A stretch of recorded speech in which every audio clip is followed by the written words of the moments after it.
Oi pessoal, tudo bem?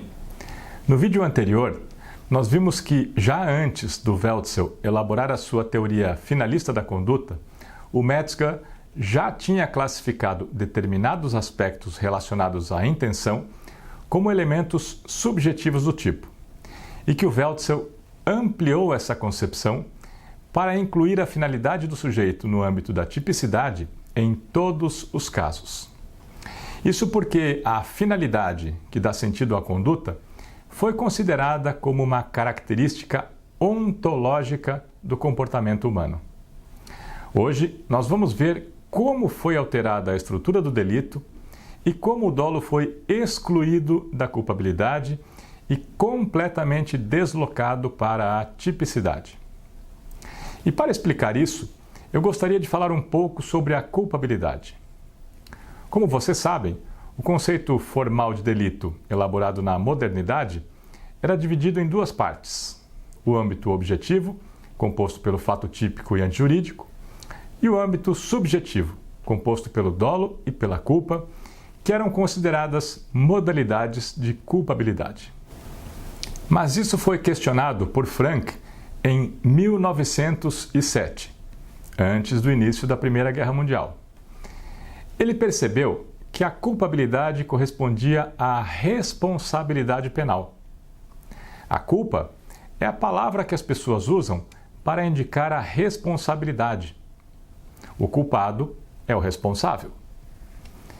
E é possível que alguém pratique uma conduta dolosa, mas não seja considerado responsável no âmbito penal. Não seja culpado. Então, a identificação do dolo não necessariamente implica a configuração da culpabilidade. O fato pode ser doloso e o sujeito pode não ser culpado. Isso porque a culpabilidade é definida por um juízo valorativo e a referência desse juízo é a reprovabilidade da conduta, seja ela dolosa ou culposa.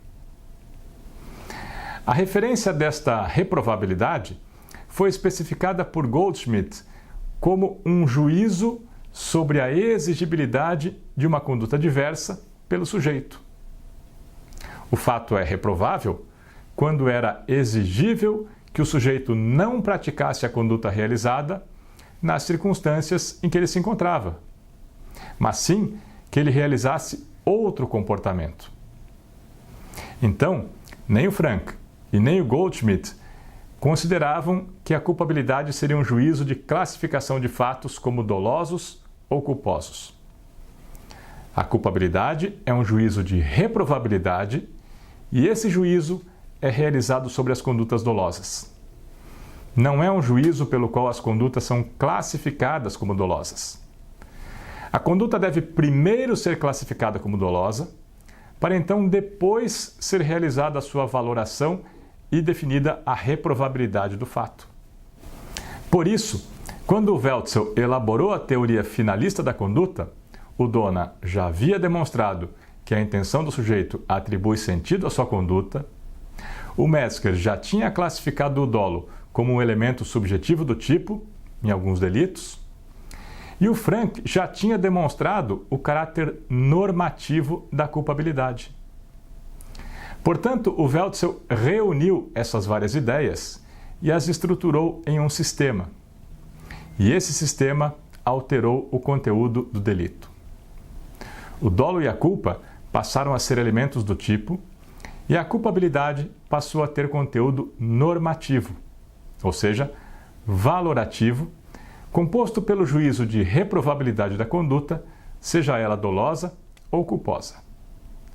Isso alterou a concepção anterior, que dividia o delito em um âmbito objetivo e outro subjetivo, porque a tipicidade passou a ser composta por elementos subjetivos. E por isso, o dolo passou a ser avaliado já no âmbito da tipicidade e o fato típico deixou de ser considerado um elemento objetivo do delito. Paralelamente a isso, a culpabilidade passou a ter conteúdo normativo e não subjetivo.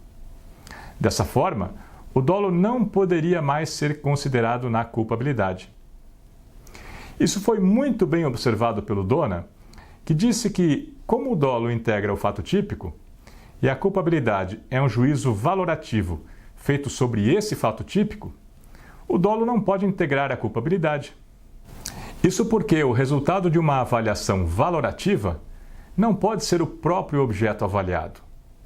Ou seja, o dolo, se for considerado na culpabilidade, não pode ter por objeto o próprio dolo, que já foi considerado na tipicidade. Portanto, a culpabilidade passou a ser simplesmente um juízo de reprovabilidade feito sobre o fato típico. Isso é, a culpabilidade é uma avaliação da reprovabilidade da conduta dolosa. Dessa forma, o dolo foi retirado da culpabilidade e colocado na tipicidade. Essa é a estrutura resultante do finalismo e que predomina na teoria jurídica até hoje. Bem, eu espero que essa explicação tenha sido útil para esclarecer esse assunto e que ajude nos estudos daqueles que, como eu, gostam de direito penal. Muito obrigado pela atenção e até a próxima.